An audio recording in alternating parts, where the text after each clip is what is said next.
You're listening to the Movement is Medicine Show, a podcast hosted by Head to Toe Spine and Sports Therapy, a modern chiropractic and manual therapy practice in Edmonds, Washington. Now, let's get into the show. What's up, everybody, and welcome to the show. And today we have a special guest for you on the Movement is Medicine Show. Flex, my man, welcome. Thank you for joining us. The man with the plan at our next door place, Anytime Fitness. Hey, man, thanks for having me, baby. Yeah, absolutely. Thank you. Flex, I'm pumped to have you on the show. We're pumped that we're in this new location and we're right next door to a place where a man is on a mission to transform people's health and fitness. Heck yeah, that's what we're here for. Hell yeah, man. So that's the mission. Give us your story, what's the deal? Who are you? How'd you get into the fitness industry? How'd you get to Anytime? Bring it to life for us. Absolutely, man. Well, sure. I'm going to fast forward. So I played a lot of sports, right? Middle school, high school. And I've always been into kind of working out since the 7th grade, man. There was this dude that was just jacked in 7th grade. And I didn't even know he's taking steroids at the time. I was like, how's this guy so damn big? We're in 7th grade. And he was big as an ox. But fast forward. So I played sports again, was lifting weights. And man, back then, we didn't even know how to lift weights. We just threw weight around. And back then, we didn't even know the concept of nutrition, right? Our pre-workout were Skittles and Starburst. And nutrition wasn't even a thing. We just threw around weights. That was it. Yeah, exactly. And exactly. When you're young, you can do that. And, still going to see some gains, Right. But then in college, I started getting into bodybuilding. I saw some big dudes. I was like, hey, man, what do you guys do? How'd you get that big, And a lot of them, again, were taking freaking steroids. They were on the juice. Yeah. I was like, I'm not into that stuff. So I got into bodybuilding because I went to my first show, right? And my buddy invited me to go out to, it's called the Emerald Cup, probably the biggest bodybuilding show in the Northwest. And frankly, one of the biggest shows in the nation, an amateur show. So I checked it out and I was like, hey, I think I could do that, right? And I've always had pretty good, decent-sized legs. I'm Filipino. Got the Manny Pacquiao legs and calves. And I was like, hey, man, I got the legs ready. I just got to build up my upper body, So fast forward, did my first prep, finally committed, hired this bro coach. And I'll kind of get into the bro coach versus a good coach in a moment. So I did my first bodybuilding competition. And, man, I got hooked on the process. I love the process, how the body changes. And I'm a man with a plan, right? So it's once I have a plan, you follow it, you execute it, you get the results. And bodybuilding is that kind of clear cut. If you're following the plan, you're going to get the results. So, yeah, if you're dedicated and consistent. Shreddicated. Yeah, right? Shreddicated, baby. Yeah, I love that. But the thing is, again, coaching is such a delicate topic for me in the fitness industry because there's so much just garbage information out there. I'm being very open, man, because my mission is to kind of clean up the industry. There's some things that are happening that I don't agree with. And a lot of people are getting hurt. And also, a lot of these negative things are happening earlier on at younger ages. So, I was tempted back in 7th grade, right? I just never fell into the temptation. But now I'm seeing a lot of younger kids doing this stuff. And I hate to call this out, but there's even D1 athletes that I know, that are kind of taking this stuff. And it's what one guy told me was hey, man, if somebody's saying they're not taking it, they're lying. So, I don't know. This is kind of anecdotal. I don't know if there's any facts behind that, but it's, again, if that's the kind of anecdotes you're hearing, man, there's always something to it. Yeah, juicing in sports and just in life, for being just, your casual, passionate lifter type. Yeah, absolutely crazy, prevalent. And again, man, not to judge, right? To each his own. People are trying to do what they want to do, but it's I feel a part of it is misinformation. So some people get guided down this wrong direction. You're basically saying, hey, there's another way. Yeah, absolutely. So I stayed natural all these years. I turned pro as a natural bodybuilder. And the natural progression, I know, pun intended, was opening up a gym. So next door, we have Anytime Fitness, Lynnwood. And we were supposed to open up 4 locations in total. But because of COVID, we've been gun shy on the next location. So we're just going to wait it out. See what happens with the real estate market, see what happens with the environment, and eventually maybe we will open up more locations, But with COVID hitting, so kind of backing up a little bit, we opened up at the end of August of 2019. So fresh gym. Big dreams. Big things happening, baby. Thousands of people were going to come over a couple of weeks, and then, gosh dang it, freaking COVID hit. And it just wrecked all of our plans, wrecked all of our forecasts, everything. How long were you closed for? So we were closed I want to say like 6 months in total, maybe even 7 months in total. That's rough. That's a lot. I mean, we had some false starts. She was like, hey, we're opening up back again. All right, we're going to close back again. Masks are required. And it's like, it's been all over the place. But again, with that kind of challenge comes always opportunity, right? And I'm an innovator at heart. And before kind of the bodybuilding stuff, opening up the gym, I worked for the Boeing company as an IT executive for 19 years. Fresh out of high school, 2 weeks after high school graduation, I worked for the Boeing company. And I just recently kind of retired June of this year. So now I'm a full-blown entrepreneur. Welcome. Really focused on fitness, wellness, marketing as well, especially digital marketing. And I'm ready to tackle the world, man. So I love the freedom that I have now. And I get to create. Like most of my career, I was kind of using my right brain. But now I get to use my left brain, like using my creative side. There's a whole other world out there. Yeah, getting those juices flowing, the creative juices. I love it, man. Well, that's a cool journey that brought you to this place that you are today. Yep. And the Anytime Fitness model is a cool model. I mean, why don't you talk to us a little bit about why you were attracted to that model versus maybe some of the other traditional big box gyms out there? Absolutely, man. And again, right, big box, very non-intimate, a lot of intimidation. And I mean, first, when I was going to 24-hour fitness, I was scared to death to walk in there. I was like, there's all these people, there's all these guys, plus it smelled really bad. And I was just intimidated to go in. And so my wife and I, we looked at a bunch of franchises to kind of run. And we fell into the fitness situation because we love fitness. She's a stud athlete, probably better athlete than I am. We'll see. No, but long story. That's another podcast in itself, my wife. But yeah, man, Anytime Fitness, very intimate gym, kind of boutique style, a little bit higher end. And the focus is about people, right? There's 3 C's as kind of the pillars, coach, care, and connect. That's kind of the pillars of the company. And it's really all about driving results for people and focusing on health from the inside and really just building a community. And we fell in love with the culture of the company. So we're like, hey, that's the franchise we want to get behind. And I think it's a gamble that's paid off so far.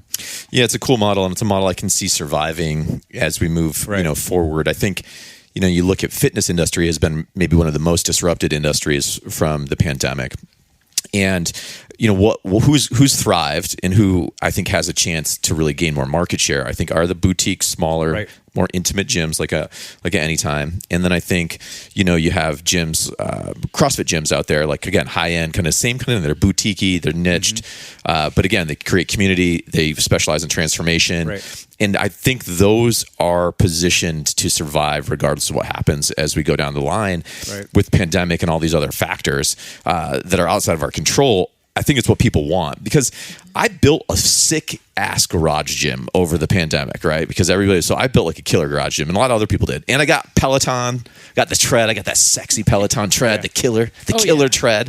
They tried to recall it. I said, you can't take that from me. I love it. And then I got a bike, Peloton bike, have all this gear. And just recently though, as we're coming out of this, I was like, man, I've been working out in my gym for like a year and a half. I'm just over it. I'm glad I have it all, but it's cool. I checked out Anytime Fitness right down in Edmonds, is like 2 minutes away from my house, and awesome crew there, great scene. And I think that Anytime Fitness is like the perfect kind of model for getting back into, especially if you don't want to do a structured thing like a CrossFit style thing or group fitness. It's so great. And one thing that's kind of a little bit different about our gym is we have almost like a hybrid model, right? So you kind of get that CrossFit-ish type of vibe with our functional training. And some Anytimes chose not to go with that model. So we actually, we love that model. And we love training in the group. We also do cool. You guys do group training stuff there too. Oh, that's rad. We're kind of, Ashley and I did a workout yesterday. Kick Shot butt my workout. legs What'd you do? We did some legs and core. Yeah. Some legs and core, man. Yeah, it was fantastic. What was the workout structure like? What did you call it? You called it a super... So it's I call it as many rounds as possible. So we did 3 rounds of 3 triple sets, 10 minutes each. So it was like about a 30-minute workout with 2-minute breaks in between, and gassed. It's pretty high intensity, and you're lifting heavy stuff and keeping the heart rate going. And I love that kind of training, man. Like, you never get bored. And the fact that there's a clock running, you're kind of racing against the clock too, and it produces incredible results. Absolutely. I mean, I think one of the things that was so great about CrossFit, and I was like an old school CrossFitter, so I got involved in CrossFit maybe like 2 years after kind of Glassman kicked it off back in the day. It was a very different scene, old school CrossFit was. But what was so cool about it, what was so compelling, is I thought I was in shape because I've been a gym rat since I was in high school. I was like working out at the YMCA with dudes in their construction boots, totally juiced up, all that. And that's kind of, going to Gold's Gym. That's what I grew up in. I always thought I was like in solid shape and strong. But man, then my first CrossFit experience like totally kicked my ass. And I was like, whoa, there's a whole other different style of training. And fell in love with it and did that for a long time. And, now that I'm 46, I find myself I like more of a hybrid model, right? Some of the functional fitness stuff where you're high intensity, high rep, high volume. But then I also really like to mix that in with just like a really solid progressive lifting process that's building strength and it's not putting as much wear and tear on my joints these days because I definitely feel it. Right. I think that's the best approach anyway, man. Just having that variety, having the diversity. So that way you don't get used to just one paradigm. And it's like you got to constantly be like, just really confusing your body, and it just takes the boredom out of it too, where you're not so regimented doing the same thing over and over again. That's the problem, man. My wife is awesome. She's a great athlete as well. And she was on this great program. If you guys ever heard of Brett Cronteras, you guys know Brett? He's the glute guy.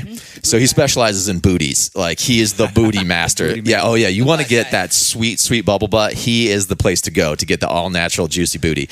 All of his stuff is around. And the glute transformations are crazy. Like you go on his Instagram, you're going to think it's like not safe for work Instagram because it's just like pictures of before and after butts. Like constant. And it's amazing the transformation he makes.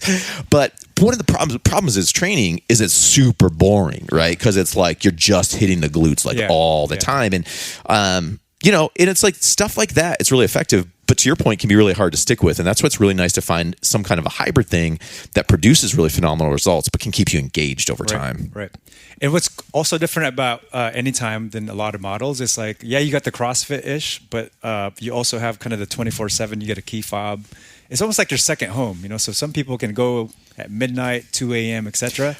Anytime Fitness actually invented the whole 24/7 model and 24-hour fitness, and these other guys kind of followed suit. So little tidbit there. That's cool. We're so lucky to be able to work out there. It's crazy.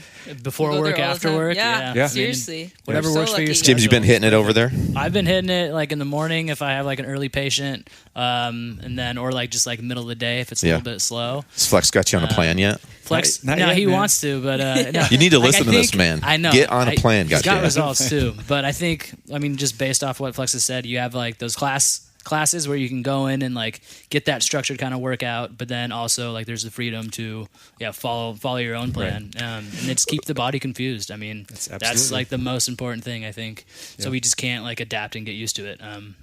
Absolutely. Flex, you brought up coaching, as a sensitive topic for you, and I agree. I think that because I'm a big believer in getting coaching, and especially for people who are coming into maybe like overload resistance training, lifting in some form, and who you don't really know what you're doing, like or like enough to get hurt, or to your point, bro science, maybe you've read some women's health magazines or men's health, or you're following on the Cosmo workout or whatever.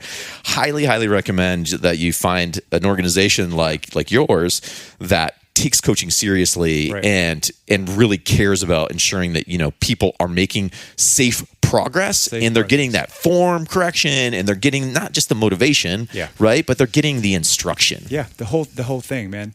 I was telling Ashley the other day before we did our workout, it's all about stimulation, not annihilation. And some coaches, man, they'll try to trash you, and it's like you can't recover, and then you don't want to go, and your central nervous system's all jacked up, and it's like that has to be a balanced approach, But the balance being like you said, being motivational, correctional, demonstration, and that's what a coach is, Like they're actually teaching you instead of just telling you what to do.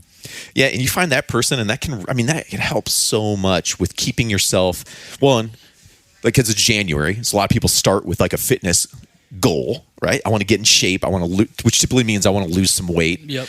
And if you're thinking a little bit, it's like, I think a lot of people, what they really want, depending on their age, is they want what I call the sexy athlete look, right? So it's like they've got some muscle and some shape, but they're not like too jacked, right? Because a lot of people, especially women, are oftentimes afraid of getting overly muscled, right? Being overly shredded. Yeah. I'm not talking people who are into the bodybuilding. Obviously, that's the whole goal there. But I'm talking about like Just the most average people. Joe. Yeah. You know? You don't. They don't For want that dad bod. They don't want a 12 pack, and even dudes. It's like I say, it's like you want to be fit, but not so fit that you're cover model ready. I don't know, man. He disagrees. He's like, I want cover model, baby. 12, 18 I have a pack. 12 pack though, just on accident, man. So the thing is, like for me, it's always the mind and spirit first. The body always follows. That's so good. Whatever your aesthetics looks like, as long as your mind and spirit are on point, your body will follow. Aesthetics will be there. And that's especially now, man. Like people get too fixated on like the weight, the aesthetics, how they look. But it's like, how do you feel inside? That's what I care most about, man. And like, this is kind of my newfound approach: is feel good naked, feel good inside. And then again, if you focus on the health things, the health aspects, the aesthetics always follow. But people get wrapped around the aesthetics and the weight, and that's kind of the wrong reason they're doing it in the first place, which most people tend to fall off. So you got to have a compelling reason why. And it starts from the inside.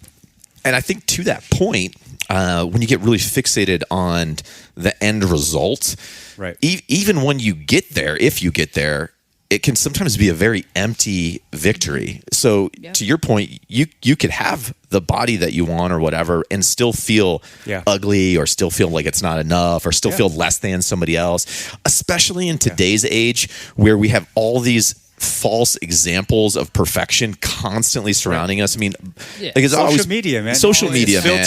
Filters, facades. Totally. You don't know what's real. Trying to compare yourself to someone else or something that's not, attainable. Yeah. So. I mean, like some people, they'll get like tip-top shape, right? And do this photo shoot, and then they'll blast these like photos throughout the year. And it's like, you don't look like that. That's what they put on their Tinder profile. You know what I mean? That's why I like to follow people that are like yeah. consistently posting content and like they look consistent. That's hey, if you're gonna follow someone like that. That's my recommendation. I love it, man. Yeah, no, yeah. Are you, social media? Are you active? Do you put out content? I do a little bit, man. Yeah. I have way too much stuff going on. It's like it's one of the things I want to do more. And it's the curse of the entrepreneur, especially with my new message, man. I'm really gonna get out there more. So I think I always think about my advice to entrepreneurs who want to produce content is always like straight out of the mouth of Gary V. Gary Vaynerchuk, and he's always like, document, don't create. Yeah. So don't waste time trying to create content. Just document what you're doing on a day-to-day basis. Right. And that, then it makes it a little easier to bust it out. Just take imperfect action. Exactly. That Gary Vee says, right? Like people like try to overproduce and that stuff. And it's like you're kind of waiting to get your content out, and you're trying to be perfect about it. We're gonna get Flex in for like the next one on the marketing the angle, because it'd be a fun discussion for like marketing and the entrepreneur. Yeah. But let's talk a little bit about nutrition, because I think you have some things to say there. Yeah. And again, we probably have a whole and I would like to have a conversation on nutrition, especially as it relates to maybe some of these more niche goals people have, like a bodybuilding goal, or maybe like kind of an event oriented thing where you're looking to attain a certain level or a certain look for just a period of time, versus how you want to maintain, sustain, and like really empower and fuel yourself on a day-to-day basis, right? Because there can be different goals people have that kind of dictates what nutrition. So, when clients come in to the gym now, and you have that nutrition talk, what's kind of your approach these days? It's so like you said, it's about the goal. Like some people want to get super lean, but some people want to like gain bulk. Like lean bulk as well, right?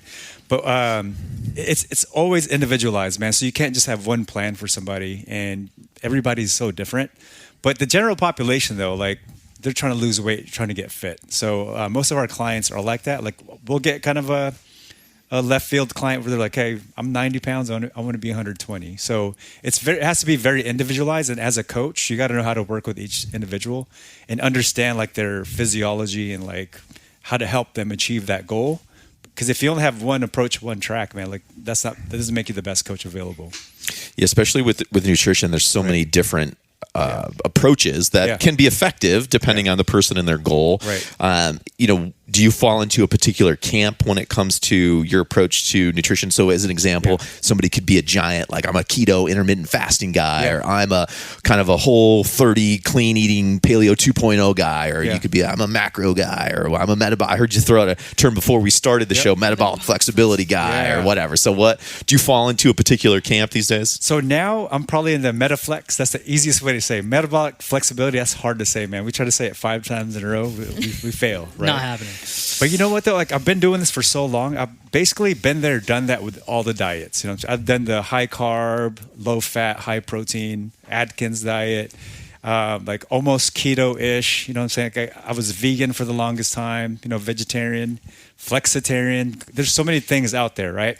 But I think there's some principles that a lot of us, especially that are health conscious, can agree on, which is cutting out processed crap. That's what's killing America. That's what's killing the world, frankly, right? 2/3 of the American population are obese or overweight. And it's because of all the processed garbage that we're eating. And it's kind of sad. And that's one of my missions in life, is to really like kind of disrupt the food industry and clean up their act, man. And I feel like it's all a cluster, right? Where this is going to get kind of conspiracy sounding, but I'm just going to lay it out there. You know what I mean? So I believe that a lot of pharmaceutical companies, the food companies, the government, they're all in cahoots, right? I mean, you see it all the time with lobbying and where the money's going, what studies are being funded, and who's putting it out and who's funding the studies. And I think my belief, man, is these food companies are in cahoots with the pharmaceutical companies to keep producing these massively ultra-processed foods at a cheap price. So, and kind of like making sure everyone stays sick and keeps getting sicker so we can keep getting medicated. The more we get sicker and medicated, like we can't think, we have mental fog, right? And we can't snap out of the matrix. So I believe that we can change all that up by just going to natural, simple foods that were found in nature. So kind of almost paleo, right? Eating back to how the cave women used to eat. And that's kind of my new style, man. Like being vegan for 8 years. Yeah, I was eating clean. Whatever, I thought it was clean, but I was still eating a lot of processed meats. And if you look at the ingredients in some of these foods, these are the ingredients that are so bad for you. And who was I talking the other day about like how it impacts your dopamine reward center, right?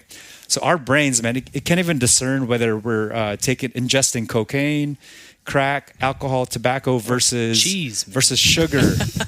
You know, processed oils, preservatives. So the fact that they're putting all these things that are almost like addictive substances in our food, I don't even call it food. These are products that are made by man. So rule of thumb, man, just don't eat anything that man made or man manipulated. You know, try to keep to minimally processed foods only, right? That's number one right there. Got to be able to read the ingredients list, you know? There's that's the thing, though. Things that you can't even understand on that. It's like it's probably coming from a lab somewhere. If you can't understand it, put it down. I think what you're trying to say is just like eat whole foods, you know, when it comes really down to it. Like get those good proteins, healthy fats, those whole grains. Yeah, most of the time, you know, and I think this is where people get tripped up. It's like, because I was like a paleo Nazi for like years of my life. You know, if I saw somebody eating a bag of chips, I just smack the chips out of their hand. You know what I mean? I smack it. I say, no. Bread. I take bread at the restaurant. I throw it on the ground. I like, get this poison out of here. It was hardcore. But what I found is that, you know, one, you don't have a lot of friends when you live your life that way. You know, people don't want that. That's how it was, bro, with the whole vegan kick. Like everybody's like, that's why people hate vegans too. Exactly. Yeah. But even a lot of these other paradigms, right? The moment you start labeling something, man, people are like, stay away from him. Like, oh, I'm paleo. Stay away from me. I'm keto. Crazy. I need my carbs. I'm gonna stay away from you. So that's why I love like the MetaFlex approach, man, because it's almost like a best of breed with a lot of different paradigms all combined into one. And it's all about our body just being so efficient that we know how to burn body fat, we know how to burn glycogen or carbs when we do introduce carbs in our system. And coupled with strategically timed eating, with eating natural foods, man, that's the plan right there. It's so damn simple, but the industries and like all these companies just have overcomplicated the whole situation. Now we're all confused. There's content left and right. Like there's gurus, influencers left and right. It's like, who do we believe? Who do you believe? Who do you listen to?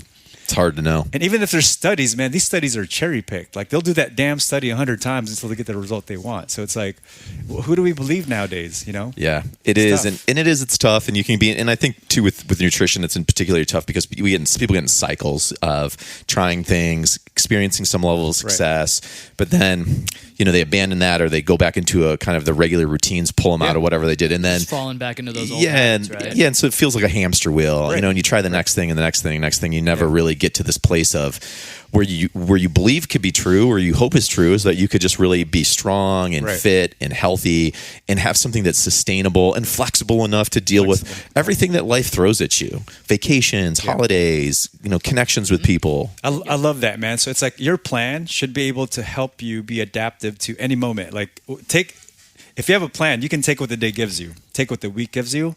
That way you're not stressed. You know what I'm saying? Like you stay in a like state of serenity, right? And if your plan doesn't allow that flexibility, you got to be considering another plan to go with. And know that, like, yeah, it's a limited lifespan type of thing, right? It's going to get you to a certain spot, but it's going to be tough long term. Yeah. But I don't know, man. I love the whole like MetaFlex approach, man. It's probably my favorite out of all. And the reason being is like, not only do I freaking look good, man, I feel like my best I've ever felt. You know what I'm saying? And I have some anecdotal stuff, but I also have some stuff like even working with Ashley and James, like they've noticed with some of the changes we've done in recovery because I've changed my diet in the past, I want to say 4 weeks, right? It's been that recent, right, since guys? you've been coming to see us. Yeah. I'm starting a new plan. So I'm a big macro guy these days. And, there's a company, you guys maybe have heard of them, maybe not. It's called Eat to Perform. Paul Nobles started it. They've been around. They were kind of started in the CrossFit space. His big thing is, essentially people diet way too much. They're underfed. Their metabolism gets into a really kind of underperforming position. Right. And that food shouldn't be an adversary. It should be an ally to whatever our goals are. And so their whole thing, I tried it way back in the day when they first started. They were a little less sophisticated, and I started to call it the Eat to Get Fat program because you eat a lot more food than you're used to eating. Yeah. Right. And without the right structure, of course, if you're in a caloric surplus too long, without the right activities, blah, blah, blah, you're getting fat. I mean, I was eating like moose pie every day. I'd get a big slice of it. I mean, I was like, because it's like so much food, I was like, I got to hit these macros.